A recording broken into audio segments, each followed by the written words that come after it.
அன்பான இதயங்களுக்கு என் இனிய வணக்கங்க. இன்னைக்கு நாம அழகான மிக அற்புதமான நல்ல மணமான எள்ளு உருண்டை நாம இப்ப தயாரிக்க போறோங்க.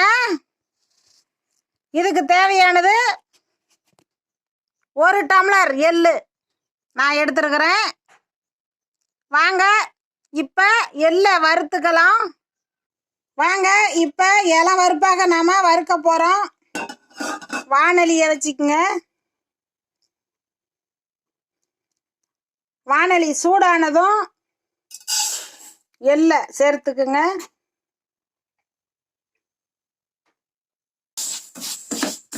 நாம வறுக்கும் போது அது லைட்டா பொரியும். பொரியிற சத்தம் வரும். பாருங்க எவ்வளவு அற்புதமா பொரியுது.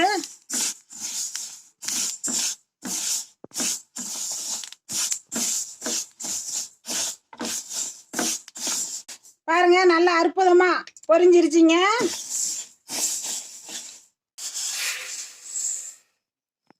ஒரு 10 நிமிஷம் ஆற விடுங்க. பாருங்க எள்ளு நல்லா ஆறிடுச்சு. இப்ப நாம ஒரு கைப்பிடி எடுத்து இந்த மாதிரி இந்த மேல் தோல் வர மாதிரி நாம நீக்கிடணுங்க. இந்த மாதிரி வெள்ளையா ஆயிரணும். பாருங்க இந்த மேல் தோலை நீக்கி விட்டு இப்படி பொடிச்சியா நம்ம சுத்தம் ஆயிருங்க.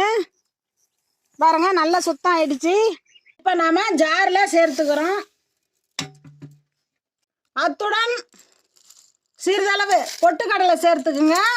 ஏன்னா வேர்க்கடலையும் நாம சேர்த்துக்கலாம். அதுல பித்தம் அதிகமா இருக்குதுங்க. இந்த மாதிரி நாம உடச்சிக்கடலை நாம சேர்த்துக்கிட்டோம்னா உடம்புக்கு ரொம்ப ஆரோக்கியம். குழந்தைங்க விரும்பி சாப்பிடுவாங்க. ரொம்ப நல்லதுங்க. வாங்க இப்ப நைஸா நாம அரைச்சிக்கலாம். பாருங்க நைஸா அரைச்சாச்சு. தேவையானது இப்ப சர்க்கரையை சேர்த்த போறோம். மறுக்கா இன்னொருக்கா அரைக்க போறோங்க. பாருங்க நல்லா நைஸா அரைச்சாச்சு. இப்ப நம்ம உருண்டை பிடிக்க போறோம். பாருங்க அழகான அற்புதமான எள்ளு உருண்டை நாம ரெடி பண்ணிட்டோங்க. இந்த எள்ளு உருண்டையில நாம பச்சரிசி மாவும் கலந்து உருண்டை பிடிச்சிக்கலாங்க. ரொம்ப சுவையா இருக்கும். பெண்கள் மட்டும் அதிகம் சேர்த்துக்காதீங்க. குழந்தைங்க விரும்பி சாப்பிடுவாங்க. ரொம்ப சத்தானது.